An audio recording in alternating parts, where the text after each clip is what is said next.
Hello everyone.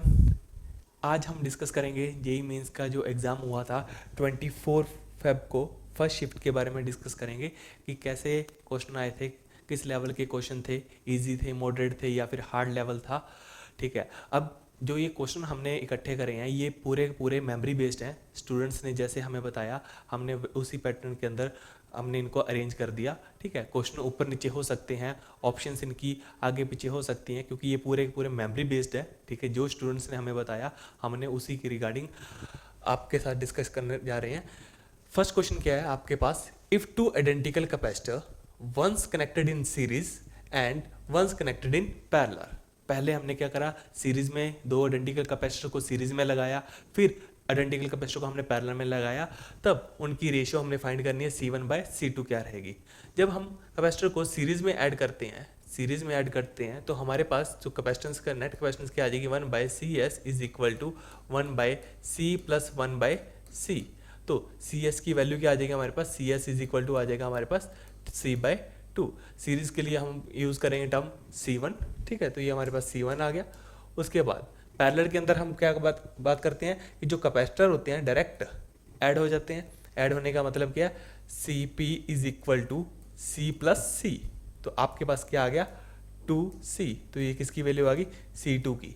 हमें चाहिए क्या रेशियो, C1/C2 की। C1 की वैल्यू आ रही है हमारे पास C/2, तो इसकी वैल्यू आ रही है C/2, और C2 की वैल्यू आ रही है हमारे पास 2C। तो ये हमारे पास क्या आ गया 1/4। कौन सी ऑप्शन करेक्ट आ गई, फोर्थ ऑप्शन करेक्ट आ गई। हमारे पास करेक्ट ऑप्शन क्या आ गई 1/4। ठीक है, इसको हम रखेंगे इजी कैटेगरी में। ठीक है, कि ये बहुत इजी था आपके पास, इजी कैटेगरी में। नेक्स्ट देखते हैं, find the electric field at the centre of the cube. Electric field find करनी है हमने कहाँ पे, सेंटर ऑफ द क्यूब के ऊपर। यहाँ पे हमने इलेक्ट्रिक फील्ड फाइंड करनी है। हमने ये पढ़ा हुआ है कि कोई क्यूब है, वहाँ पे आपके पास क्या है कि कॉर्नर्स के ऊपर चार्ज क्या है, प्लस क्यू चार्ज है। ठीक है, हमने फाइंड क्या करना है, सेंटर के ऊपर इलेक्ट्रिक फील्ड फाइंड करनी है। जब कॉर्नर्स के ऊपर चार्ज प्लस क्यू होता है, सारे चार्ज प्लस क्यू है, तो हमें पता है सेंटर के ऊपर जो इलेक्ट्रिक फील्ड आती है 0 आती है। बट आप यहाँ देख सकते हो कि एक कॉर्नर के ऊपर चार्ज क्या फिट कर दिया, यहाँ पे -Q चार्ज फिट कर दिया। तो अब इलेक्ट्रिक फील्ड 0 नहीं आएगी, कुछ ना कुछ इलेक्ट्रिक फील्ड आएगी। तो इस चार्ज के विद रिस्पेक्ट टू हमने क्या बात करनी है, सेंटर के ऊपर आपके पास क्या आएगी, इलेक्ट्रिक फील्ड क्या रहेगी। तो देखते हैं कि हमने फाइंड क्या करना है, सेंटर के ऊपर क्या फाइंड करनी है, इलेक्ट्रिक फील्ड फाइंड करनी है। कॉर्नर्स के ऊपर आपके पास क्या है, चार्ज +Q है। ठीक है, यहाँ पे आपके पास क्या -Q है। तो हम -Q को रिप्लेस कर सकते हैं, -Q is equal to +Q -2Q। ये रिप्लेस कर सकते हैं क्योंकि नेट चार्ज आपके पास क्या बन जाएगा, -Q बन जाएगा। और इलेक्ट्रिक फील्ड का हमें फॉर्मूला पता है, electric field is equal to क्या होता है, 1/4πε0 -2Q अपॉन में R³ इंटू R वेक्टर। ठीक है, सेंटर तक हम पोजीशन देखते हैं कि यहाँ से लेके आपके पास इस चार्ज से लेके यहाँ तक का आपके पास क्या पोजीशन वेक्टर आएगा, R इज इक्वल टू, क्योंकि ये आपके पास डिस्टेंस A है तो उसके हाफ में पड़ रहा है, तो R vector is equal to आ जाएगा आपके पास A/2 I cap plus J cap plus K cap. ठीक है, ये आपके पास आ गया। इसका मैग्नीट्यूड निकाल के देखते हैं, मैग्नीट्यूड आपके पास आ जाएगा A/2√3। ठीक है, आर वेक्टर की वैल्यू आ गई, मैग्नीट्यूड की वैल्यू आ गई, हम इस इक्वेशन में पुट कर सकते हैं। ठीक है, इस इक्वेशन में हम पुट कर सकते हैं।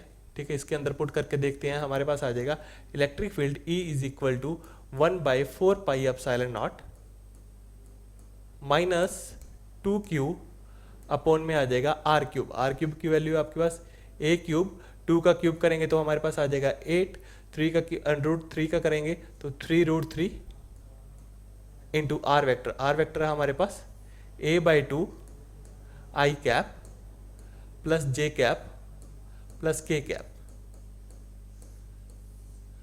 तो ये हमारे पास आ गई इलेक्ट्रिक फील्ड की वैल्यू। अब इसको थोड़ा सा सिंप्लीफाई कर देते हैं। सिंप्लीफाई करने के बाद हम देखते हैं हमारे पास आंसर आ रहा है 1/4πε0। ठीक है, ये 8 ऊपर चला गया तो -2Q इंटू 8 अपॉन में क्या आ जाएगा A³ 3√3 into A/2 I cap plus J cap plus K cap. ठीक है। ए से एक पावर कैंसिल आउट होगी, यहाँ पे पावर रहेगी 2, और यहाँ पे ये कैंसिल आउट हुआ 2, 2 से 2 कैंसिल आउट हुआ, तो हमारे पास आ जाएगा 1 by pi epsilon not minus 2q upon में ए स्क्वायर 3√3 इंटू आई कैप प्लस जे कैप प्लस के कैप। तो ये हमारे पास क्या आ जाएगा, इलेक्ट्रिक फील्ड आ जाएगी। ऑप्शन के रिगार्डिंग देखते हैं कि हमारे पास ऑप्शन कौन कौन सी थी। तो हमारे पास आ जाएगा फर्स्ट ऑप्शन करेक्ट आ जाएगी। हमारे पास आंसर आ जाएगा कि इलेक्ट्रिक फील्ड क्या आ जाएगी सेंटर के ऊपर, minus 2q pi 3√3 epsilon not a square I cap plus J cap plus के कैप। तो ये हमने कर लिया क्वेश्चन कि सेंटर के ऊपर हमने क्या कर ली, फाइंड कर ली electric field.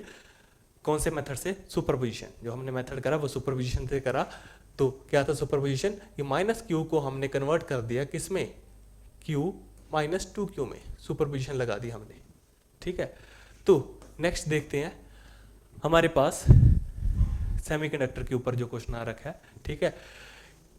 In a transistor if increase in the emitter current is 4 milli ampere. ठीक है। उसके बाद corresponding to increase in collector current बता रखा है आपको, कलेक्टर करंट बता रखा है 3.5। ठीक है। तो 3.5 आपके पास मिली एम्पियर में दे रखा है, find the value of beta.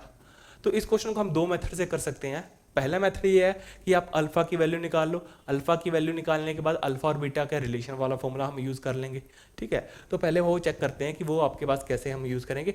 तो हमारे पास बोला हुआ है कि increase in the ammeter current, मतलब आपके पास एमीटर करंट दे दिया आई ई किसके इक्वल दिया, I is equal to 4 milli ampere की इक्वल दे दिया। ठीक है। उसके बाद इंक्रीज इन कलेक्टर आपके पास दे दिया, कलेक्टर करंट दे दिया आपको 3.5, तो डेल्टा आई सी किसके इक्वल दे दिया, 3.5 मिली एम्पियर के इक्वल। और अल्फा किसके इक्वल होता है, alpha is equal to current gain. तो आपके पास आ जाएगा डेल्टा आई सी अपॉन में डेल्टा आई ई, डिवाइड करेंगे आपके पास 3.5 डिवाइड बाई 4, तो आपके पास क्या आ जाएगा यहाँ पे 7/8। ठीक है। सिंपल फॉर्म में लिख दिया हमने, सिंप्लीफाई फॉर्म में लिख दिया। अभी बीटा और अल्फा का रिलेशन क्या था कि बीटा इज इक्वल टू हमारे पास आ जाएगा अल्फा अपॉन में 1 माइनस अल्फा। ठीक है। तो अल्फा की वैल्यू 7/8 डिवाइड बाय 1 माइनस 7/8। ठीक है। तो हमारे पास आ जाएगा 7। तो करेक्ट ऑप्शन आपके पास होगी 7। ये तो था एक मेथड। तो नेक्स्ट मेथड देखते हैं। नेक्स्ट क्या है, हम क्या कर रहे हैं, तो नेक्स्ट मेथड देखते हैं इसी के अंदर। ठीक है। तो जैसे पहले वाले मेथड के अंदर हमने पहले अल्फा निकाला, फिर अल्फा और बीटा के बीच का रिलेशन निकाल दिया। ठीक है। अब नेक्स्ट मेथड में देखते हैं कि हमें पता है, तो हमें पता formula delta I E is equal to होता है I B plus delta I C. ठीक है। आई बी की वैल्यू हमें पता है 4 दे रखी है। ठीक है। डेल्टा आई बी की हमने निकालनी है, तो एज इट इज लिख दिया। उसके बाद प्लस आई सी की वैल्यू दे रखी है 3.5, तो डेल्टा आई बी की वैल्यू आ जाएगी हमारे पास, delta I B is equal to 4 minus 3.5, तो आपके पास आ जाएगा 0.5। ठीक है। ये आई बी की वैल्यू आ गई, डेल्टा आई बी। ठीक है। उसके बाद नेक्स्ट देखते हैं, हमारे पास नेक्स्ट क्या रहेगा। नेक्स्ट में करना क्या, हमने बीटा का रिजल्ट निकालना है। बीटा इज इक्वल टू क्या होता है हमारे पास, डेल्टा आई सी अपॉन में डेल्टा आई बी। ठीक है। डेल्टा आई सी की वैल्यू हमारे पास 3.5 और डेल्टा आई बी की वैल्यू है 0.5, तो कैंसिल आउट हुआ, तो हमारे पास क्या आ गया, 7 आ गया। तो यहाँ से भी आप निकाल सकते हो बीटा की वैल्यू। ऑप्शन कौन सी आ गई, थर्ड ऑप्शन हमारे पास करेक्ट ऑप्शन आ गई। ठीक है। ये भी हम इजी कैटेगरी में रखेंगे। ठीक है। ये भी बहुत इजी क्वेश्चन था। ठीक है। नेक्स्ट आपके पास if W1/W2 is equal to 1/3, W आपके पास क्या है, विड्थ है। It is given that amplitude is proportional to the W, मतलब आपको बता दिया कि एम्पलीट्यूड के प्रोपोर्शनल है, मतलब जो इसकी W1 अपॉन में W2 की वैल्यू है, वही वैल्यू किसकी आ गई, एम्पलीट्यूड की आ गई, A1/A2। ठीक है। और कितनी आ गई आपके पास, 1/3। फाइंड क्या करना है, find the I max by I min, I max और आई मिनिमम हमने फाइंड करना है। तो हमें पता है आई मैक्स का फॉर्मूला क्या रहता है, I max is equal to A1 plus A2 का स्क्वायर, ठीक है। और मिन का फॉर्मूला आई मिन अपॉन में क्या आ जाएगा, A1 माइनस A2 का स्क्वायर, ठीक है। इसके अंदर हम वैल्यू पुट कर देते हैं। वैल्यू पुट करने के बाद हम पहले से कंसिडर कर लेते हैं A1 बाई A2 की जो वैल्यू है 1/3 है, ठीक है। A1 की वैल्यू हमने सपोज कर ली x है, A2 की वैल्यू हमने सपोज कर ली 3x है। तो हमने जब वैल्यू पुट करी, वैल्यू पुट करने के बाद आ जाएगा हमारे पास, इसके अंदर वैल्यू पुट करेंगे हमारे पास आ जाएगा 1 प्लस 3x मीन्स 4x आ जाएगा, अपॉन में क्या आ जाएगा यहाँ पे A1 minus A2 means A1 minus A2 यहाँ पे स्क्वायर,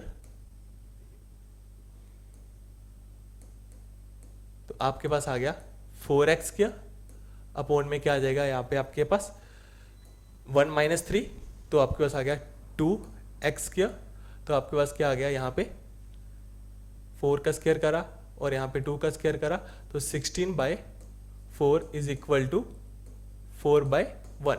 तो आपके पास जो रेशियो आ गई वो आ गई 4/1। तो ऑप्शन के अंदर देखते हैं हमारे पास करेक्ट ऑप्शन कौन सी होएगी, ऑप्शन आपके पास आ गई थर्ड ऑप्शन, ये थर्ड ऑप्शन आपके पास करेक्ट आंसर आ जाएगा। नेक्स्ट देखते हैं हमारे पास, if a small block of mass m is placed gently on mass capital M when it is the passing through mean position, find its new amplitude of SHM, ठीक है। If initial amplitude is a, आपके पास एक figure given है, आपके पास एक capital मास है, इसके ऊपर आपके पास एक स्मॉल मास पड़ा हुआ है, ठीक है। स्प्रिंग कांस्टेंट आपको k गिवन है, ठीक है। और यहाँ पे क्या है SHM की आपको कंडीशन बता रखी है कि new amplitude of the SHM, ठीक है। तो देखते हैं हमारे पास, देखते हैं, ठीक है। तो आपके पास आ जाएगा capital M A omega not, ठीक है। ये आपके पास लीनियर मोमेंटम आ गया। फाइनली जब इसको इसके ऊपर मास हमने प्लेस कर दिया, स्मॉल m प्लेस कर दिया, तो हमारे पास क्या रह जाएगा, conservation according to conservation of linear momentum, capital M plus m, नया एम्पलीट्यूड आ गया a डैश और ओमेगा डैश, ठीक है। तो नेक्स्ट देखते हैं हमारे पास, हमने क्या करा, हमने फाइंड करना है a डैश की वैल्यू, हमने फाइंड करनी है a डैश की वैल्यू। तो हम क्या कर सकते हैं, यहाँ पे ओमेगा को पुट कर सकते हैं, omega not is equal to, omega not की जो वैल्यू होती है हमारे पास होती है अंडर के अपॉन में कैपिटल M। तो सिमिलरली हम ओमेगा डैश की वैल्यू भी निकाल सकते हैं, ओमेगा डैश क्या आ जाएगा अंडर के अपॉन में क्या आ जाएगा m प्लस m आ जाएगा, ठीक है। यहाँ तक तो ठीक है। अभी हमने निकालनी है a डैश की वैल्यू, a डैश की वैल्यू हम कैसे निकालेंगे, तो हम क्या कर रहे हैं यहाँ पे a dash is equal to m a omega not upon में क्या आ जाएगा m plus capital M into omega dash, ठीक है। ओमेगा और ओमेगा डैश की हम वैल्यू पुट कर देते हैं, तो a dash is equal to m a omega not, इसकी वैल्यू पुट करनी है, ओमेगा नॉट की वैल्यू पुट करनी है। तो ओमेगा नॉट की वैल्यू देखते हैं हम क्या आएगी, ठीक है। ओमेगा नॉट की वैल्यू देखते हैं, तो ओमेगा नॉट की वैल्यू है हमारे पास अंडर के अपॉन में कैपिटल M और अपॉन में small m plus capital M into omega dash, omega dash है के अपॉन में m प्लस m, ठीक है। तो इसको सॉल्व करने के बाद, इस इक्वेशन को आपके पास सॉल्व करने के बाद, तो आपके पास जो आंसर आ जाएगा वो ऑप्शन नंबर आपके पास क्या आ जाएगा, फर्स्ट ऑप्शन आपके पास आंसर आ जाएगा। तो हमारे पास बन जाएगा a dash is equal to m upon में m plus capital M into a। तो ये हमारे पास आंसर आ जाएगा, फाइनल आंसर आ जाएगा, ठीक है। तो ऑप्शन कौन सी करेक्ट होगी हमारे पास, ऑप्शन नंबर फर्स्ट, ठीक है। तो नेक्स्ट देखते हैं हमारे पास, नेक्स्ट देखते हैं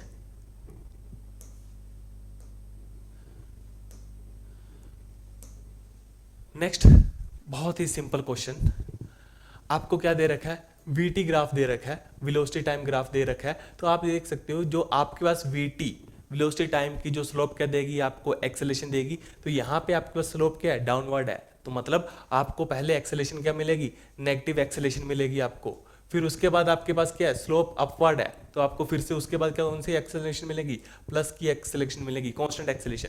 तो कांस्टेंट एक्सेलरेशन का ग्राफ के आपके पास क्या होता है, देखो पहले नेगेटिव मिलनी थी कांस्टेंट एक्सेलरेशन, तो आपके पास क्या आ गया, कांस्टेंट एक्सेलरेशन इसमें आ रही है, नेगेटिव में आ रही है। उसके बाद अपवर्ड स्लोप के लिए positive acceleration, positive constant acceleration, तो ये कांस्टेंट एक्सेलरेशन आ गई पॉजिटिव के लिए।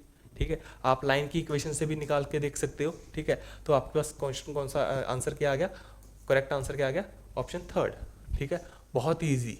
ठीक है, इजी कैटेगरी। ठीक है, नेक्स्ट देखते हैं हमारे पास। नेक्स्ट है ग्रेविटेशन से।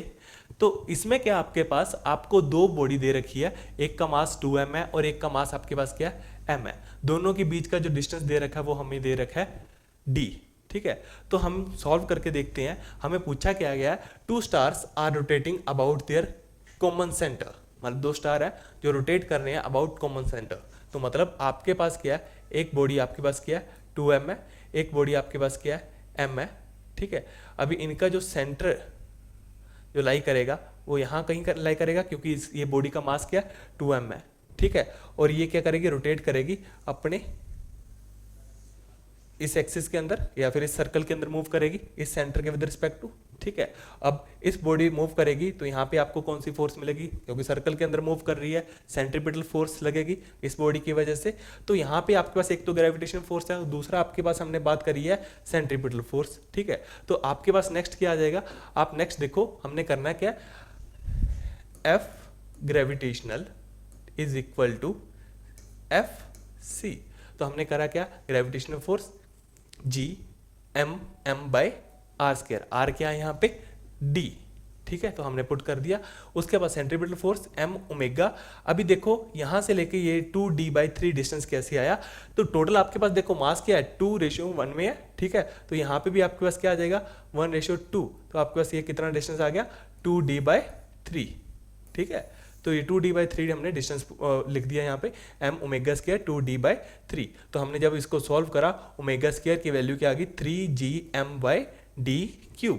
ठीक है, तो ओमेगा क्या आ गया, स्क्वायर इस साइड आके रूट हो गया, रूट होने के बाद आपके पास आंसर आ जाएगा √3gm/d²। हमने फाइंड क्या करना है, हमने फाइंड करना है पीरियड, टाइम पीरियड।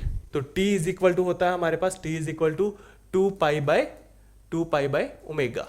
ठीक है, ओमेगा की हमने वैल्यू निकाल ली है, ये वैल्यू हम ओमेगा की यहाँ पे पुट कर देते हैं। पुट करने के बाद आपके पास क्या आ जाएगा, t is equal to 2π upon में ओमेगा, ओमेगा आपके पास है √3gm अपॉन में आ जाएगा d²। तो पुट करने के बाद आपके पास जो फाइनल आंसर बन गया t is equal to 2π√d³ 3gm। तो कौन सी ऑप्शन करेक्ट हुई हमारे पास, ऑप्शन नंबर 3gm। तो हमारे पास करेक्ट ऑप्शन आ गई फर्स्ट ऑप्शन। ठीक है, फर्स्ट ऑप्शन हमारे पास करेक्ट आ गई। ये भी आपके पास क्या था, इजी कैटेगरी में था। ठीक है, नेक्स्ट देखते हैं, find the relation between modulus. ठीक है, if y is equal to Young's modulus, k is equal to bulk modulus and eta is equal to modulus of rigidity. यहाँ पे डायरेक्ट रिजल्ट याद है स्टूडेंट को, तो हम उसको काउंट कर लेंगे इजी कैटेगरी में। ठीक है, क्योंकि ये डायरेक्ट रिलेशन है तीनों के बीच का, तो हम इसको काउंट कर लेंगे इजी कैटेगरी में।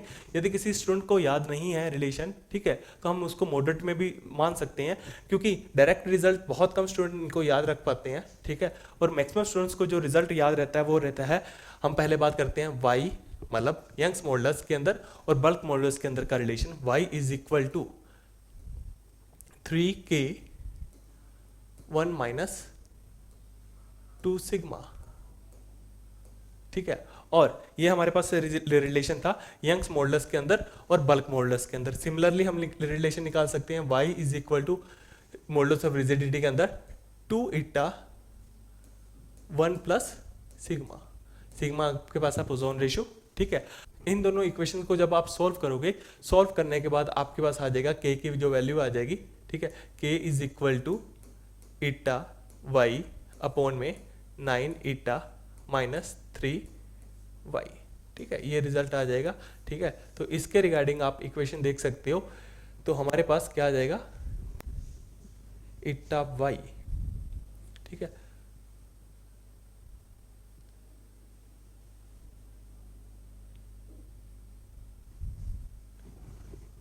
फर्स्ट इसके रिगार्डिंग आप देख सकते हो हमारे पास आ जाएगा, फर्स्ट ऑप्शन करेक्ट आ जाएगी। ठीक है, तो नेक्स्ट देखते हैं, आपको गिवन क्या है, एक circuit is given, find V X minus V Y. बहुत इजी क्वेश्चन है। तो हमने यहाँ पे देखो, एक आपके पास बैटरी है 6 वोल्ट की, एक आपके पास क्या है 4 वोल्ट की है, दोनों आपके पास सीरीज में है, बट इनके जो टर्मिनल है देखो आपके पास ऑपोजिट टर्मिनल्स हैं। ठीक है, तो आपके पास नेट जो आपके पास पोटेंशियल आ जाएगा, तो आपके पास यहाँ पे आ जाएगा 6 माइनस 4। ठीक है, हमने क्या करना है, करंट फाइंड करना है, तो करंट, टोटल करंट देख लेते हैं। तो आपके पास करंट किस डायरेक्शन में फ्लो होगा, इस डायरेक्शन में आपके पास करंट फ्लो होगा। ठीक है, इस डायरेक्शन में आपके पास करंट फ्लो होगा। हमें निकालना है V X minus V Y, मतलब हमें पोटेंशियल इस दोनों पॉइंट के बीच का पोटेंशियल हमें बताना है। तो हम क्या करेंगे, current I is equal to किसके इक्वल आ जाएगा, 6 माइनस 4, 6 माइनस 4 अपॉन में, देखो रेजिस्टेंस क्या आपके पास सीरीज में है, सीरीज में है तो दोनों रेजिस्टेंस डायरेक्ट ऐड हो जाएंगी। तो 6 minus 4 is equal two upon 6 minus 4 upon में क्या आ जाएगा 2 प्लस 8 10, तो 1/5, 6 माइनस 4 अपॉन में 2 प्लस 8। ठीक है, तो आपके पास हो गया 2/10, तो ये इसको लिख सकते हैं 1/5। ये आपके पास आ गया टोटल करंट आई की वैल्यू। ठीक है, ये हमारे पास आ गई आई की वैल्यू। तो नेक्स्ट देखते हैं हम, अभी देखते हैं करंट की डायरेक्शन क्या थी हमारे पास, ये डायरेक्शन थी। ठीक है, इसके ऑपोजिट में बात कर रहे हैं, तो हमारे पास इस पॉइंट के ऊपर पोटेंशियल Vx। ठीक है, यहाँ का पोटेंशियल, क्योंकि आपके पास करंट के ऑपोजिट में पोटेंशियल आपके पास इंक्रीज होता है, तो आपके पास क्या आ जाएगा 4 उस प्लस यहाँ पे पोटेंशियल क्या रहेगा, रेजिस्टेंस इनटू करंट 1/5। ठीक है, ये किसकी इक्वल आ जाएगा, वी वाई की इक्वल आ जाएगा। इसको सॉल्व करेंगे, सॉल्व करने के बाद आपके पास Vx माइनस वी वाई की वैल्यू क्या आ जाएगी, माइनस 5.6 वोल्ट। 5.6 वोल्ट कौन सा है आपके पास, फर्स्ट ऑप्शन आपके पास करेक्ट आंसर आ जाएगा।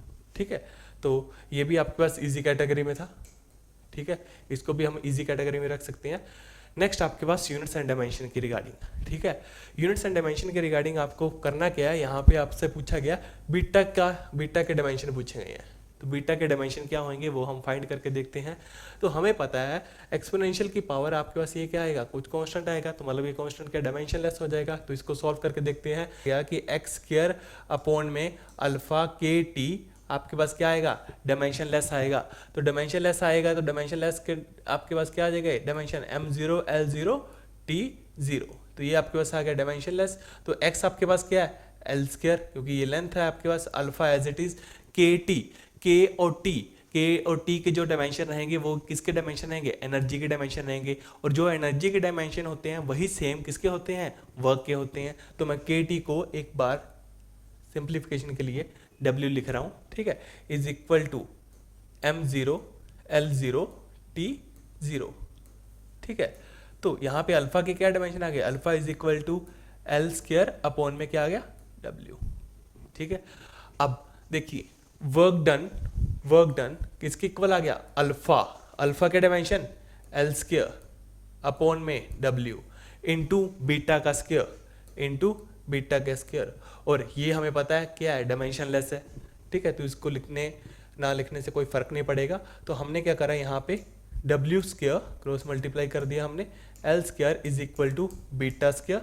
ठीक है, तो बीटा किसकी इक्वल आ गया, बीटा इज इक्वल टू आ गया आपके पास W/L, और W आपके पास क्या है, वर्क डन, और वर्क डन के डायमेंशन क्या होते हैं, m1 l2 t-2 अपॉन में L।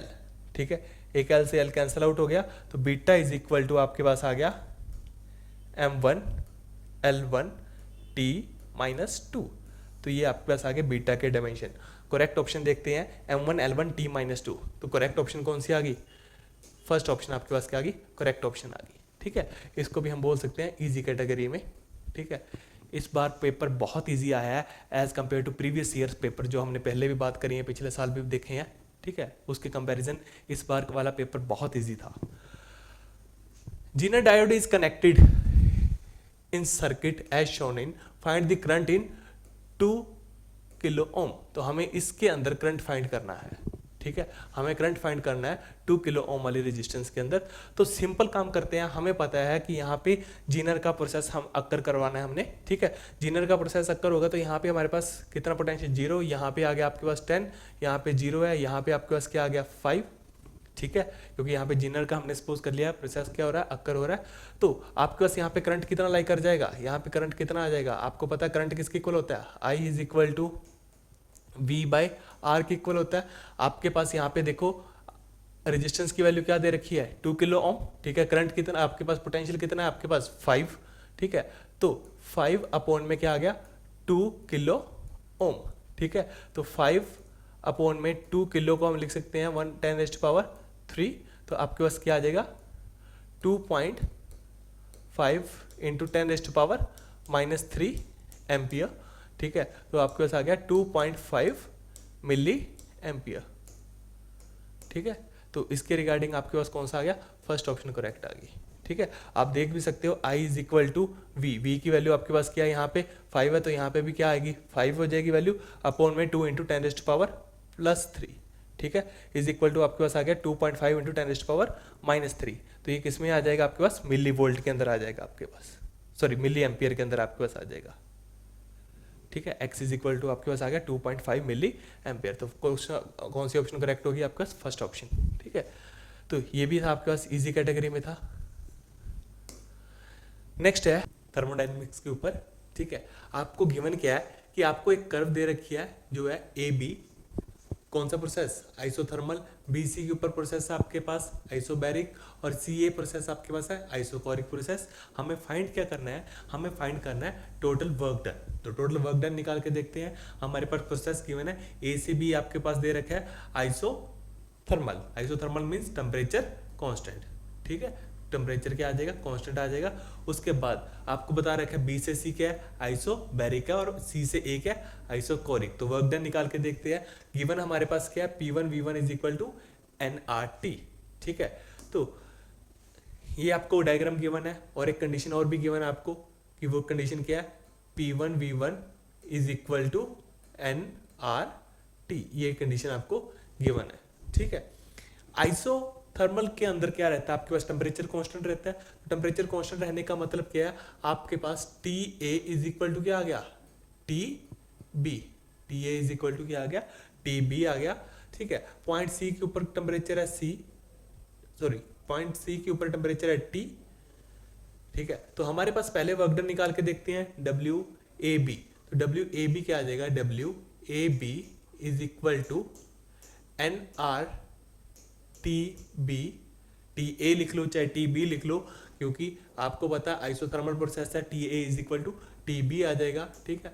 log 2V1 अपॉन में क्या आ जाएगा V1, ठीक है। तो आपके पास आ गया nRTB log 2, ठीक है। अब नेक्स्ट देखते हैं प्रोसेस कौन सा है, B से C आइसोबैरिक। आइसोबैरिक के अंदर हम देखते हैं कि वर्क डन क्या आ जाएगा PBC is equal to minus of the P1 और डेल्टा V। तो आपके पास आ जाएगा माइनस P1, डेल्टा आपके पास आ जाएगा 2V1 माइनस V1, क्योंकि वॉल्यूम चेंज हो रहा है आपके पास, तो माइनस P1 V1 आ जाएगा। उसके बाद नेक्स्ट देखते हैं C से A तक। तो वापस से देखो W C से A तक इज इक्वल टू PdV, ठीक है।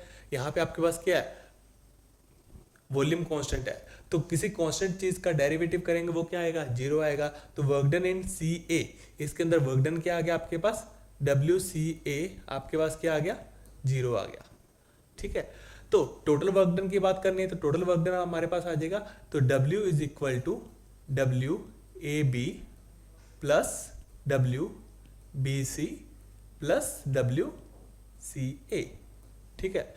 तो अब अकॉर्डिंग टू अवर क्वेश्चन, तो हमारे पास जो हमने आंसर निकालना है वो निकालना है nRT की फॉर्म में, ठीक है। पर यहाँ पे हमारे पास क्या फॉर्म आ रही है TB भी आ रहा है। अब TB की वैल्यू निकालनी पड़ेगी इन टर्म ऑफ T। तो TB की वैल्यू कैसे निकालेंगे, देखिए आपके पास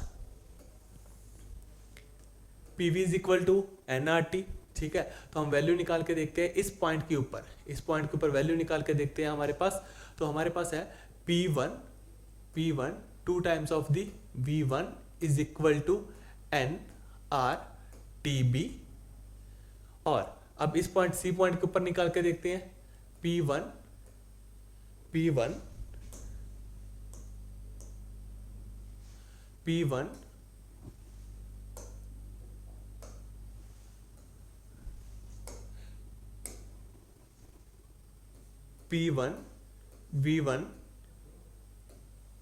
इज इक्वल टू NRT। ठीक है। तो यहाँ पे इन दोनों को डिवाइड करके देखते हैं, डिवाइड करा तो आपके पास P1 से P1 कैंसिल आउट, V1 से V1 cancel out, NR cancel out, तो आपके पास आ गया 2 is equal to TB upon में आ गया T। तो TB किसके इक्वल आ गया, TB is equal to 2 times of the T। ठीक है। TB की वैल्यू क्या आ गई, 2 टाइम्स ऑफ द, तो हमारे पास आ जाएगा WAB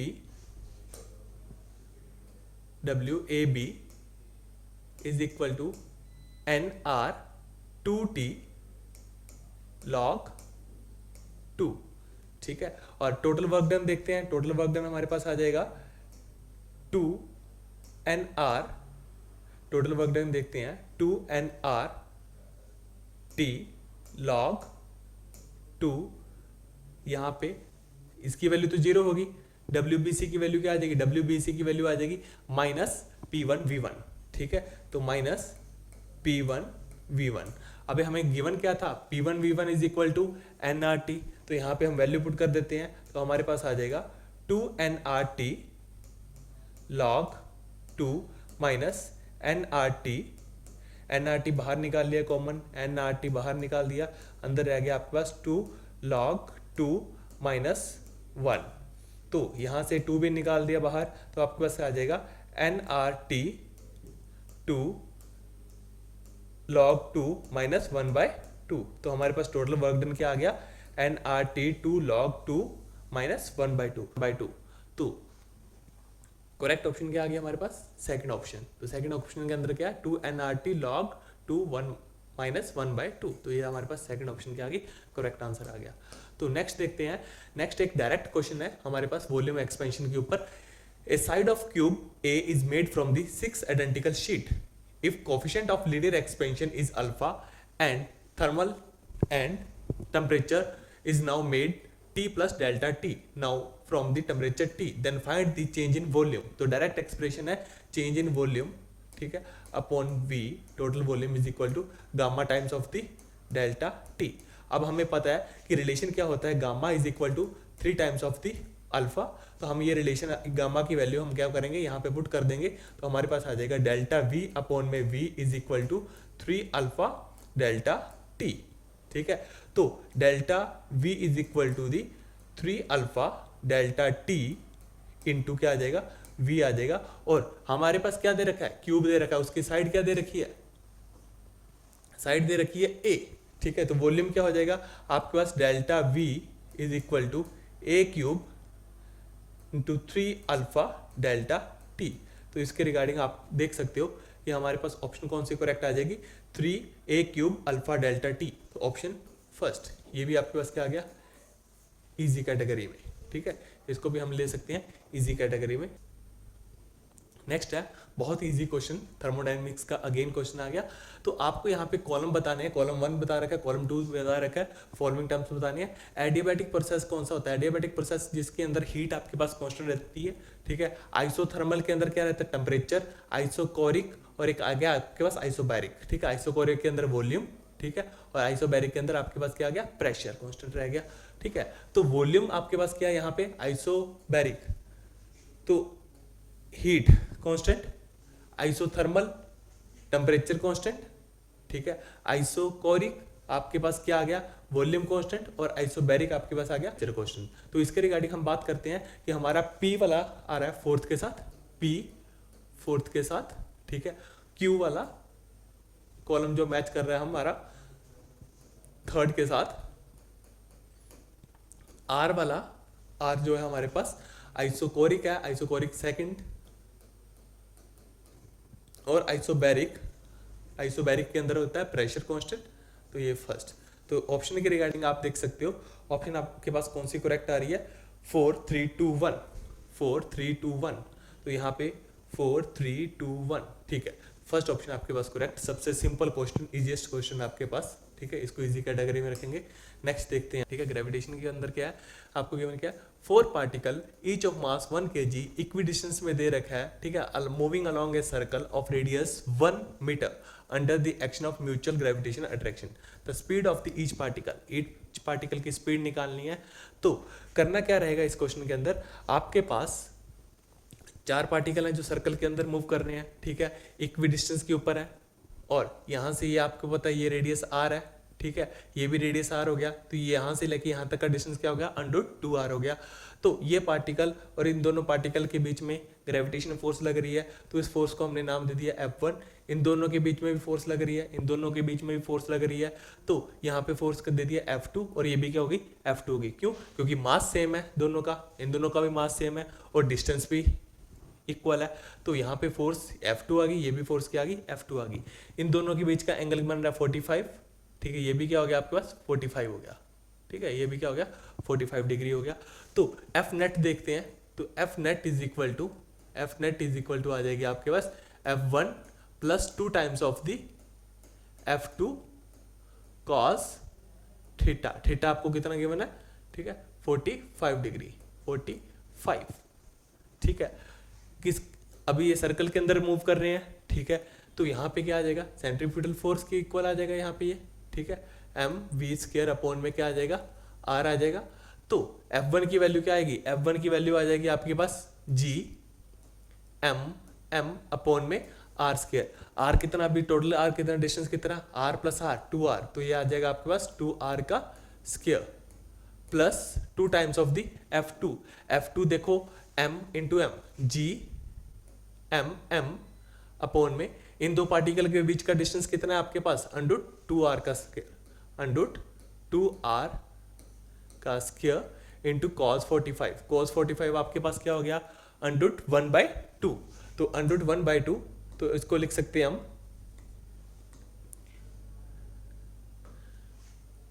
1/√2, एक इसकी इक्वल आ गया आपके पास, ये आ गया आपके पास mv² अपॉन में क्या आ गया आपके पास, r आ गया, ठीक है। यहाँ पे हम कॉमन निकाल देते हैं, g कॉमन है, m² कॉमन है, m into M, m² common out हो गया, यहाँ पे 2r² हमने बाहर निकाल दिया, ठीक है, अंदर क्या रह गया आपके पास 1/2 प्लस 2 अपॉन में √2, ठीक है, is equal to mv² upon में क्या आ गया, r आ गया, m से m कैंसिल आउट हो गया, एक r से एक r कैंसिल आउट हो गया, ठीक है, और v² यहाँ पे v² इज इक्वल टू हमारे पास रह गया v² is equal to gm upon में आ गया 2r, ठीक है, तो इसको ये भी लिख सकते हैं हम 1/2 प्लस √2, ठीक है, ये स्क्वायर है, इस साइड आके रूट हो जाएगा, रूट होने के बाद आपके पास जो वैल्यू रह जाएगी वो ये रह जाएगी, सॉल्व करने के बाद आपके पास v की वैल्यू आ गई 1/2 √gmr ब्रैकेट 1 प्लस 2 √2, ठीक है, और आप ऑप्शन के साथ मैच कर सकते हो क्योंकि ऑप्शन के अंदर हमें g के टर्म्स के अंदर आंसर निकाला हुआ है, ठीक है, तो m/r को हमने यहाँ पे रिमूव कर दिया, एलिमिनेट कर दिया, क्योंकि हमारे पास जो ऑप्शंस है वो g की टर्म्स के अंदर है, तो g के टर्म्स के अंदर हम देखते हैं कि g 1/2 √g 1 प्लस 2 √2, ये आंसर आना चाहिए, तो ये ऑप्शन कौन सी बन गई हमारे पास, ऑप्शन नंबर सेकंड, तो सेकंड ऑप्शन हमारे पास क्या आ गई, करेक्ट ऑप्शन आ गई, ठीक है, तो ये भी आपके पास क्या था, इजी और मॉडरेट कैटेगरी है आपके पास, ठीक है। तो नेक्स्ट देखते हैं इजी कैटेगरी, बहुत इजी क्वेश्चन है, ठीक है, relation between radius of curvature and focal length, radius of curvature और फोकल लेंथ के बीच का रिलेशन निकालना है, मींस r और f के बीच का रिलेशन निकालना है, सबसे सिंपल क्वेश्चन है ये, ठीक है, तो हमें पता है आपके पास रिलेशन क्या होता है, r/2 is equal to f, radius of curvature का जब हम हाफ कर देते हैं वो हमें क्या बताता है, फोकल लेंथ बताता है, तो इसके अंदर ऑप्शन कौन सी करेक्ट होगी आपके पास, ऑप्शन नंबर फर्स्ट, ठीक है, तो ये भी क्या था, इजी कैटेगरी में था आपके पास।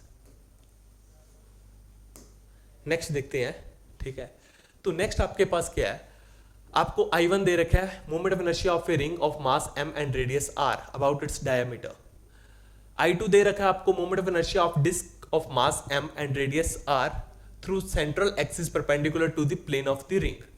R3 दे रखा है moment of inertia of solid cylinder mass m and radius r about its axis. और I4 दे रखा आपको moment of inertia of the solid sphere through its diameter.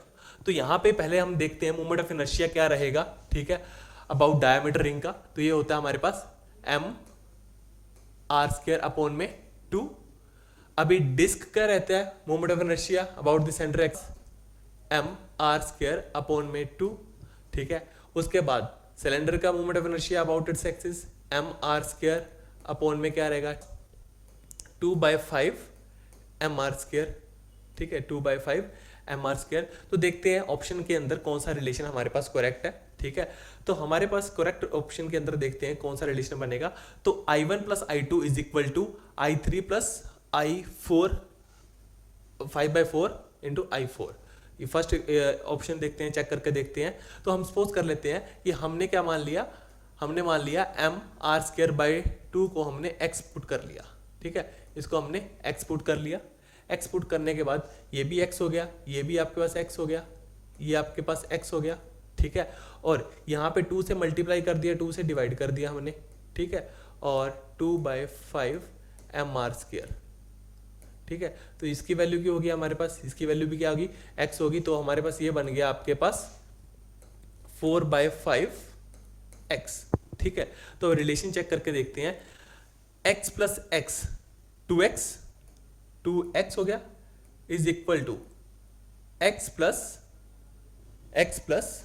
4/5, I4 की वैल्यू आ जाएगी यहाँ पे 5/4 एज इट इज, ठीक है। और I4 की वैल्यू है 4/5 इंटू एक्स। 4 से 4 कैंसिल, 5 से 5 कैंसिल, तो आपके पास आ गया 2x is equal to 2x ही आ गया। तो इसका मतलब फर्स्ट ऑप्शन ही करेक्ट आ गया आपके पास, ये करेक्ट आ गया आपके पास ऑप्शन, ठीक है। नेक्स्ट देखते हैं, इसको देखते हैं।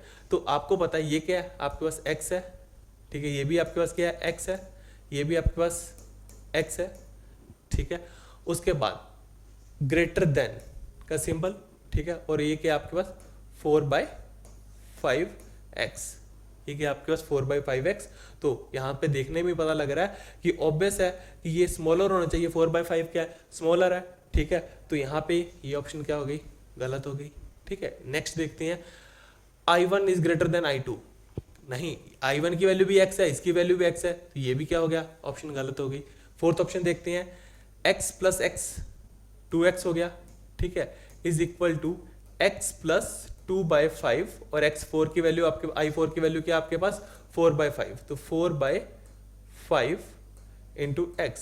तो यहाँ पे देखो, तो ये रिलेशन भी आपके पास क्या आ रहा है, गलत आ रहा है, ठीक है, ये रिलेशन भी आपके पास क्या आ रहा है, गलत आ रहा है। तो यहाँ पे हो गया 8/25x, तो ये भी रिलेशन आपके पास क्या हो गया, गलत हुआ।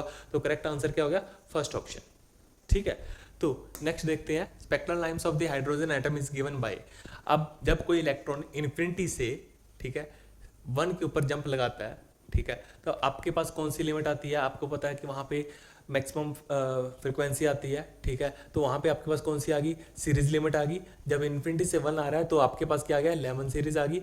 अब देखो आपके पास जब 5th से 2nd के ऊपर जंप आ रहा है, ठीक है, तो बाल्मर सीरीज है, बाल्मर सीरीज कौन सी, 3rd line of the Balmer series है। अब जब 5 से 3 के ऊपर आ रहा है कोई इलेक्ट्रॉन, ठीक है, तो वहाँ पे आपके पास कौन सी आ रहा है, 2nd line of the Paschen series. तो ये भी आपके पास डायरेक्ट क्वेश्चन था, तो इसका आंसर क्या आ जाएगा, ऑप्शन फर्स्ट आ जाएगा, ठीक है। तो आपके पास पहला ए क्या आ गया, सीरीज लिमिट आ गई, ठीक है। उसके बाद बी के ऊपर क्या आ गया, 3rd line of the Balmer, और सी के ऊपर आ गया 2nd line of the Paschen series, ठीक है। तो इसका ऑप्शन क्या आंसर आ गया, फर्स्ट ऑप्शन करेक्ट आ गया, ठीक है। नेक्स्ट देखते हैं, स्टेटमेंट 1 देखते हैं, de Broglie wavelength of the photon varies inversely with the linear momentum, ठीक है। इक्वेशन 2 देखते हैं, as lambda increase energy and momentum increases. तो आपको पता है कि लैम्डा इज इक्वल टू होता है हमारे पास h अपॉन में p, ठीक है। मोमेंटम p हो गया आपके पास मोमेंटम, जब आपको पास मोमेंटम इंक्रीज होगा तो लैम्डा क्या होगा, डिक्रीज होगा, ठीक है। लैम्डा क्या हो गया, डिक्रीज होगा। तो यहाँ पे उन्होंने बोला हुआ है कि लैम्डा इंक्रीज होने का मतलब क्या है, यहाँ पे लैम्डा इंक्रीज हो गया तो इसका मतलब क्या है, मोमेंटम क्या होना चाहिए, डिक्रीज होना चाहिए। पर स्टेटमेंट के रिगार्डिंग देखो, सेकंड स्टेटमेंट के रिगार्डिंग देखो, lambda increase energy and momentum increase, तो ये स्टेटमेंट तो गलत है, ठीक है। तो पहली स्टेटमेंट क्या है, D Broglie wavelength of the photon varies inversely with the linear momentum, ठीक है। तो फोटोन की जो वेवलेंथ है वो इनवर्सली प्रोपोर्शनल है लीनियर मोमेंटम के, तो इनवर्सली प्रोपोर्शनल है हमारे पास लीनियर मोमेंटम के, कोई दिक्कत नहीं है, ठीक है। तो फर्स्ट स्टेटमेंट इज तो ट्रू है but second statement is false, ठीक है। तो आपके पास ऑप्शन कौन सा आ गया, फर्स्ट ऑप्शन करेक्शन आ गई, ठीक है। नेक्स्ट देखते हैं, नेक्स्ट आपके पास, ठीक है, इंटीजर टाइप क्वेश्चंस है। तो ए 220 volt AC supply is given to primary circuit of the transformer and output is 12 volt DC। तो मतलब आपके पास ट्रांसफॉर्मर है, ठीक है, जिसकी आपके पास सप्लाई क्या दी आपने 220 वोल्ट थी, और यहाँ पे आपके पास ये स्टेप डाउन ट्रांसफॉर्मर हो गया, यहाँ पे हमने कोई रेक्टिफायर लगाया जिसने हमें आउटपुट क्या दी, 12 दी, ठीक है, आउटपुट क्या दी, 12 दी। उसके बाद देखते हैं हमें क्या गिवन है, if the secondary number of turns was 24, ठीक है, ये हमारे पास प्राइमरी कॉइल है, ये हमारे पास सेकेंडरी कॉइल है, यहाँ की आपके पास टर्न्स कितनी दे रखी है, 24 दे रखी है। तो हमें क्या बोला गया, हमें बोला गया कि प्राइमरी के अंदर कॉइल्स कितनी आ जाएगी। तो हमें पता है ट्रांसफॉर्मर के अंदर हमने एक रिलेशन पढ़ा हुआ है कि number of turns in primary coil upon number of turns in secondary coil is equal to the VP potential in primary and divide by S VS। तो हमारे पास NB की वैल्यू निकालनी है, नंबर ऑफ टर्न्स निकालनी है in primary coils, ठीक है, और हमें S के लिए दे रखी है 24 इज इक्वल टू, यहाँ पे हमारे पास है 220 गिवन है हमें, और यहाँ पे हमारे पास है VS की वैल्यू की आपके पास 12। तो इसको सॉल्व करा हमने, ठीक है, सॉल्व करा तो NP की जो वैल्यू आ गई वो आ गई हमारे पास 440। तो 440 आपके पास क्या आ जाएगा, आंसर आ जाएगा, करेक्ट आंसर। तो ये इंटीजर टाइप क्वेश्चन था, बहुत इजी था। तो हमारे पास है a vertical cross section of the plane is y is equal to हमें दे दिया x स्क्वायर बाय 4। तो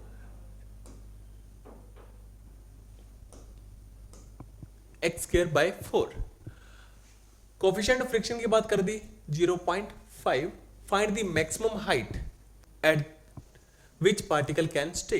तो हमें पता है कोफिशिएंट ऑफ फ्रिक्शन म्यू किसके इक्वल है, mu is greater than equal to the tan theta. तो tan थीटा किसके इक्वल रहेगा हमारे पास, dy बाई डी एक्स, क्योंकि tan थीटा क्या बताता है, हमें स्लोप बताता है, ठीक है, dy बाई डी एक्स। तो y की वैल्यू हमें दे रखी है तो हम डेरिवेटिव निकाल देते हैं। तो हमारे पास क्या आ जाएगा, डी बाई डी एक्स, किसका डेरिवेटिव, एक्स स्क्वायर अपॉन में क्या आ जाएगा 4।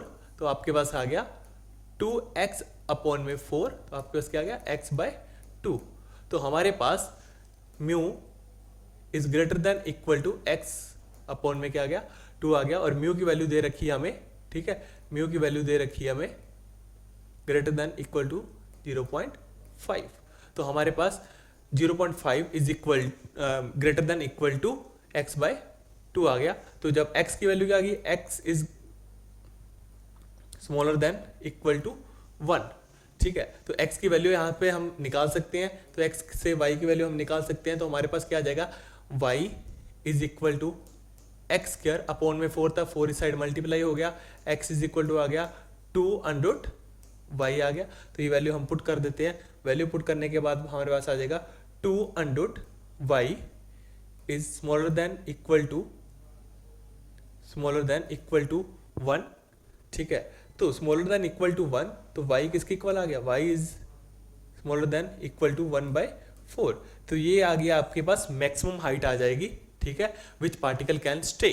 तो इस हाइट के ऊपर आपका पार्टिकल क्या करेगा, स्टे करेगा, ठीक है। तो नेक्स्ट देखते हैं हमारे पास, नेक्स्ट है find out minimum force required to stop block from falling, ठीक है, कि कितनी फोर्स आपको मिनिमम फोर्स रिक्वायर्ड है कि वो पार्टिकल क्या है वहां स्टे करे, फॉलिंग ना हो, ठीक है। तो यहाँ पे फोर्स इस साइड लग रही है, तो नॉर्मल डायरेक्शन क्या रहेगा, इसका इस साइड रहेगा n, ठीक है। अब स्टे के लिए यहाँ पे दोनों इक्विलिब्रियम में, तो यहाँ पे इसका मतलब क्या होगा, इसका वेट क्या आ जाएगा, डाउनवर्ड आ जाएगा, ठीक है। डाउनवर्ड आने का मतलब क्या है, वेट क्या होता है mg, ठीक है। मास आपको दे रखा है, मास कितना दे रखा है 0.5, तो आपके पास इसका वेट क्या आ जाएगा w is equal to M G, तो w is equal to M G, ठीक है। m दे दिया 0.5 और g की वैल्यू हम ले लेते हैं अप्रोक्सीमेट 10, तो आपके पास क्या आ जाएगा 5 आ जाएगा, ठीक है। वेट इसका क्या आ गया 5 न्यूटन आ गया। नीचे की तरफ फोर्स लगेगी 5 न्यूटन, फ्रिक्शन फोर्स लगेगी इस तरफ, क्योंकि यहाँ पे बोला हुआ है कि minimum force required to stop block from falling, तो यहाँ पे इक्विलिब्रियम की कंडीशन आ गई। तो यहाँ पे देखते हैं हमारे पास ये इस तरफ क्या है फ्रिक्शन फोर्स लगेगी, इस तरफ वेट है, तो F किसके इक्वल आ गया, F is equal to W, ठीक है। तो F is equal to W की जो वैल्यू आ जाएगी हमारे पास वो आ जाएगी mg की वैल्यू आपके पास क्या है 5 न्यूटन, ठीक है। तो F की वैल्यू क्या आ गई आपके पास 5 न्यूटन। तो आप देख सकते हो एक हमने क्या करा फोर्स अप्लाइड करी, फोर्स अप्लाइड किसकी इक्वल आ जाएगा नॉर्मल रिएक्शन की इक्वल आ जाएगा, तो F इज इक्वल टू आपके पास आ गया capital F is equal to क्या आ गया N की इक्वल आ गया। और हमने यहाँ पे क्या कर दिया, नॉर्मल रिएक्शन क्या होता है हमें पता है, F इज इक्वल टू क्या होता है म्यू R होता है नॉर्मल रिएक्शन, यहाँ पे हमने N कंसिडर करा तो N आ जाएगा। तो F is equal to mu N की वैल्यू क्या आ जाएगी हमारे पास किसके इक्वल है F की इक्वल है, F पुट कर देंगे। अभी फोर्स हमने क्या करना है, हमें फोर्स हमने नॉर्मल निकालना क्या, हमें find out the minimum force required, हमें F की वैल्यू निकालनी है, हमें गिवन किया अभी ये आ गया आपके पास 5 इज इक्वल टू म्यू की वैल्यू आप देखो यहाँ पे आपके म्यू की वैल्यू गिवन है 0.2, ठीक है, इनटू F और या फिर N हम लिख सकते हैं, ठीक है। यहाँ पे हमने निकालना क्या है फोर्स रिक्वायर्ड है, तो हम F लिख देते हैं, ठीक है, F लिख लेते हैं यहाँ पे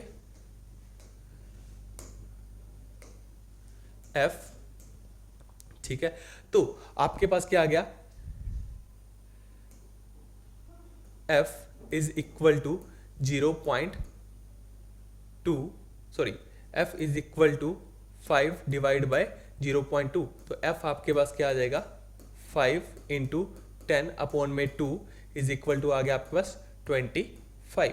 तो फोर्स कितनी रिक्वायरमेंट है आपके पास, मिनिमम फोर्स कितनी रिक्वायर्ड है 25। तो इंटीजर टाइप क्वेश्चन था आपके पास, तो यहाँ पे भी देख सकते हो मास डाउनवर्ड, ठीक है 5 न्यूटन, उसके बाद 0.2 normal is smaller than equal to 5, तो नॉर्मल रिएक्शन आपके पास आ गया लेस देन इक्वल टू 25। तो यहाँ पे इंटीजर टाइप क्वेश्चन था, इजी लेवल था, तो हम इसको क्या लिख सकते हैं इजी लेवल की कैटेगरी में दे सकते हैं इसको। तो नेक्स्ट देखते हैं, two identical particles of the same mass shown just before collision and just after collision, then v1 by v2 निकालना है। तो आप देख सकते हो यहाँ पे कोई बॉडी है जो यहाँ पे मूव कर रही है किस वेलोसिटी के साथ 9 मीटर पर सेकंड के साथ, ये बॉडी रेस्ट पे है, ठीक है। तो हमें क्या चाहिए v1 by v2 चाहिए। तो यहाँ पे आप देखो, यहाँ पे आपके पास जब दोनों ने कोलाइड करा, एक वेलोसिटी v1 आ गई, ये वेलोसिटी v2 आ गई, ठीक है। कितने एंगल किस डिग्री के ऊपर एंगल बना रहे हैं 30 डिग्री का एंगल बना रहे हैं, दोनों 30 डिग्री के एंगल बन रहे हैं आपके पास 30 डिग्री। तो आपके पास सबसे पहले चेक करते हैं इनिशियल मोमेंटम चेक करते हैं। तो इनिशियल मोमेंटम आपके पास क्या आ जाएगा, यहाँ पे इनिशियल मोमेंटम आपका वाई एक्सिस के अंदर देखना हमने, ठीक है, क्योंकि देखो क्वेश्चन के अंदर क्या है, two identical particle of the same mass shown before the collision, ठीक है, जस्ट आफ्टर द कोलिजन। तो v1 by v2 की वैल्यू निकालनी है, तो v1 v2 की निकाल लेते हैं, y एक्सिस के अलोंग निकाल लेते हैं। यहाँ पे भी y एक्सिस के अलोंग कोई वेलोसिटी नहीं है, जीरो है, यहाँ पे भी y एक्सिस के अलोंग क्या है वेलोसिटी जीरो है, क्वेश्चन को सिंप्लीफाई करने के लिए, ठीक है। तो इनिशियल मोमेंटम क्या आ जाएगा P I is equal to क्या हो गया जीरो आ गया, किस एक्सिस के अलोंग में y एक्सिस के अलोंग में, ठीक है। नेक्स्ट इसको देखते हैं, इसको कंपोनेंट में डिवाइड करते हैं, ये एंगल थीटा है, ठीक है, तो ये एंगल थीटा 30 डिग्री है, तो ये कहाँ आ जाएगा आपके पास v1 साइन 30 डिग्री आ जाएगा, ठीक है। सेम इसी के अंदर भी सेम वही आ जाएगा 30 डिग्री आ जाएगा। तो फाइनल मोमेंटम देखते हैं, P F is equal to mass into velocity, ठीक है, मास इंटू वेलोसिटी, वेलोसिटी क्या आ जाएगी v1 sign 30 plus final momentum दूसरे का देखते हैं, ये भी आपके पास क्या आ जाएगा, क्योंकि इसकी डायरेक्शन क्या है अपॉन में है, तो माइनस का आ जाएगा। तो m मास माइनस v2 साइन 30, अब ये आ गया आपके पास m v1 साइन 30 की वैल्यू 1/2, तो अपॉन में 2 आ गया, ये आ गया आपके पास माइनस m V2 अपॉन में क्या आ गया 2 आ गया। हमें क्या बताना है, रेशियो बतानी है V1 की और V2 की रेशियो बतानी है। तो हमारे पास क्या आ जाएगा, दोनों की रेशियो देखो आपके पास, ये किसकी इक्वल है फाइनल, क्योंकि law of conservation of linear momentum क्या होता है, in Vi is equal to final, ठीक है। तो ये किसकी इक्वल आ रहा है, 0 की इक्वल आ रहा है। तो आपके पास आ गया mv1 अपॉन में 2 is equal to mv2 upon में क्या आ गया 2 आ गया, m से m कैंसिल, 2 से 2 कैंसिल आउट हुआ, तो v1 इज इक्वल टू क्या आ गया v2 आ गया, और इनकी रेशियो क्या आ जाएगी v1 bye v2 is equal to क्या आ जाएगा 1 आ जाएगा। तो यहाँ पे इसका आंसर क्या आ गया 1, ठीक है। इंटीजर टाइप था और इसकी कैटेगरी क्या थी, इजी कैटेगरी का ये न्यूमेरिकल था, ठीक है। नेक्स्ट देखते हैं। नेक्स्ट आपको क्या बोला हुआ है, find the charge flowing duration आपको दे दी 0 से 15, सबसे इजी क्वेश्चन है, ठीक है। करंट आपको दे रखा I is equal to 20t plus 8t square. I किसके इक्वल होता है, current is equal to dq by dt, ठीक है। तो dq किसकी इक्वल आ गया, dq इज इक्वल टू आ जाएगा I dt, ठीक है। और चार्ज की वैल्यू निकालें तो इंटीग्रेट कर देंगे अब, ठीक है। dq is equal to integration of the I dt।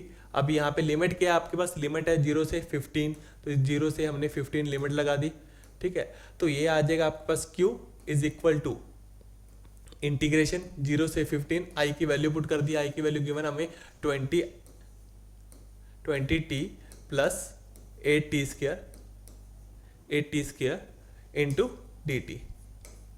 अब इंटीग्रेशन सॉल्व करना है, इंटीग्रेशन सॉल्व करके देखते हैं हम, ठीक है। तो इंटीग्रेशन सॉल्व करते हैं तो हमारे पास आ जाएगा 20t square upon 2 plus 8t cube upon में क्या आ जाएगा 3 आ जाएगा। और लिमिट्स क्या है इनकी, लिमिट्स आपके पास 0 to 15, upper limit minus lower limit put करके आपके पास जो क्यू की जो वैल्यू आ जाएगी वो आ जाएगी 11250 कूलम, ठीक है। सिंपल क्वेश्चन था आपके पास, इसको भी हम रख सकते हैं इजी कैटेगरी में अंदर, ठीक है।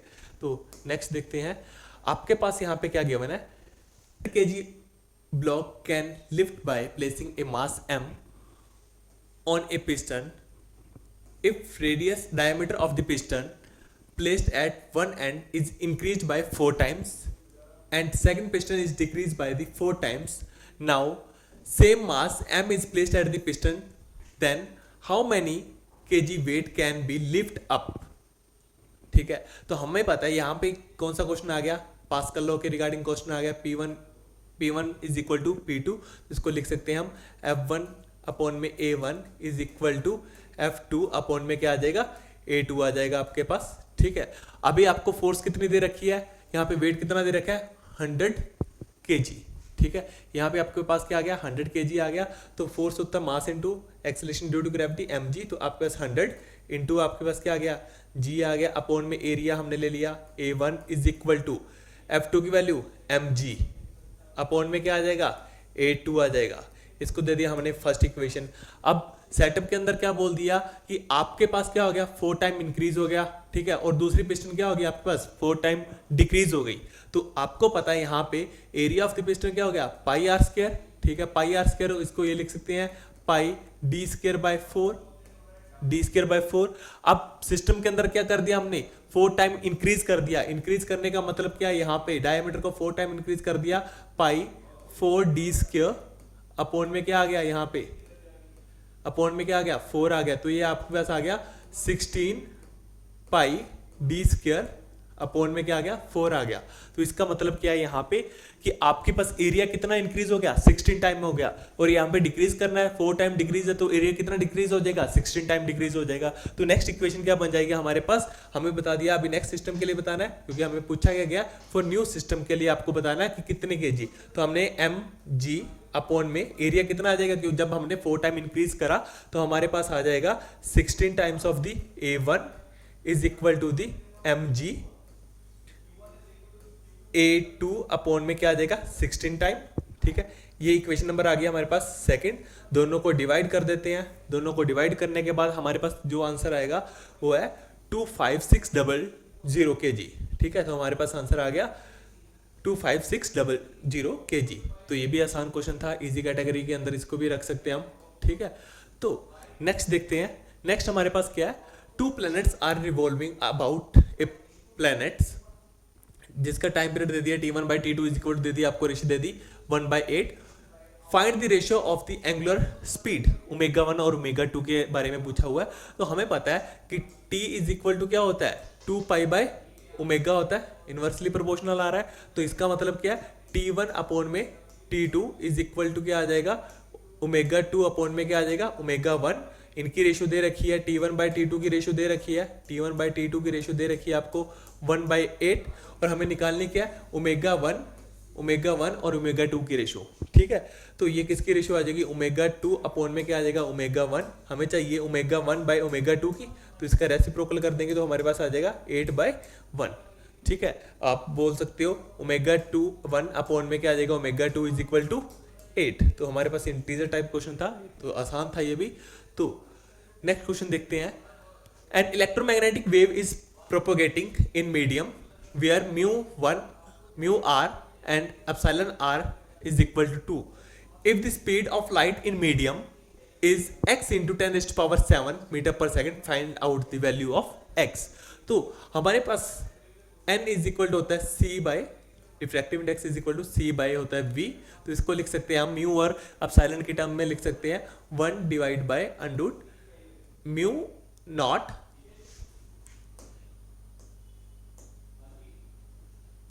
इनको लिख सकते हैं हम, इनको लिख सकते हैं 1 अपॉन में under mu naught epsilon not upon v को लिख सकते हैं 1 अपॉन में अंडर म्यू एप्सिलॉन। ठीक है, तो ये हमारे पास क्या आ जाएगा, इसको जब हम लिखेंगे तो हमारे पास आ जाएगा अंडर म्यू एप्सिलॉन अपॉन में आ जाएगा under mu naught epsilon naught. ठीक है, तो ये किसके इक्वल आ गया, under epsilon mu r epsilon r. ठीक है, और हमें किसकी वैल्यू दे रखी है, हमें वैल्यू दे रखी है आपको where mu r and epsilon r is 2। तो वैल्यू पुट करके देखते हैं, तो n इज इक्वल टू, दोनों की वैल्यू दे दी 2 इंटू 2, आपके पास क्या आ गया, 2 आ गया। आपके पास n की वैल्यू क्या आ गई, 2 आ गई। ठीक है, अब हमें बोला क्या गया, if the speed of light in medium के अंदर बात करी हुई है, तो हमारे पास फॉर्मूला था n is equal to c by v। तो c बाय v, अब देखते हैं हमारे पास c बाय v, तो हमें v निकालना है, तो v इज इक्वल टू क्या आ जाएगा, c बाय n आ जाएगा। c की वैल्यू क्या होती है, 3 into 10 raised to power 8 metre per second upon में n की वैल्यू आ गई 2, तो आपके पास क्या आ जाएगा 1.5 इंटू 10 रेज़्ड टू पावर 8। ठीक है, तो पावर यहाँ पे क्या है 7, तो इसको 7 के अंदर विद रिस्पेक्ट टू कन्वर्ट करते हो तो हमारे पास आ जाएगा 15 इंटू 10 रेज़्ड टू पावर क्या आ जाएगा 7 आ जाएगा मीटर पर सेकेंड। तो इंटीजर टाइप के अंदर आपका आंसर क्या आ गया, x की वैल्यू क्या आ गई 15। ठीक है, तो ये भी इजी कैटेगरी थी। नेक्स्ट देखते हैं, in AC RLC resonance circuit resistance की वैल्यू दे दी आपको 6.28 ओम, फ्रीक्वेंसी दे दी आपको 10 मेगाहर्ट्ज एंड सेल्फ इंडक्शन दे दी आपको, एल की वैल्यू दे दी आपको, L is equal to 2 into 10 raised to power -4 henry. ठीक है, आपको बोला क्या गया, क्वालिटी फैक्टर। ठीक है, जिनको तो क्वालिटी फैक्टर का फॉर्मूला पता है उनके लिए तो क्वेश्चन बहुत इजी है। Quality factor is equal to the X L upon में क्या आ गया, आर आ गया, और एक्स एल को लिख सकते हैं हम ओमेगा एल अपॉन में आर, और ओमेगा पता हमें 2 पाई एफ एल अपॉन में क्या आ गया, आर आ गया। ठीक है, तो हमारे पास 2 पाई फ्रीक्वेंसी दे दी 10 मेगाहर्ट्ज। ठीक है, तो वैल्यू पुट कर देते हैं, तो वैल्यू पुट करने के बाद आपके पास आ जाएगा 10 मेगाहर्ट्ज। ठीक है, और L की वैल्यू आपके पास है, L की वैल्यू आपके पास 2 into 10 raised to power -4 upon में R की वैल्यू है 6.28। इसको जब सॉल्व करेंगे तो क्वालिटी फैक्टर जो आ जाएगा, क्वालिटी फैक्टर आपके पास आ जाएगा 2000। ठीक है, तो ये भी इजी क्वेश्चन था। ठीक है, ये था हमारा 24 फेब का फर्स्ट शिफ्ट का पेपर। ठीक है, एनालिसिस करने पे पता लगा कि ये पेपर बहुत इजी था। ठीक है, तो मिलते हैं नेक्स्ट वीडियो में। Thank you.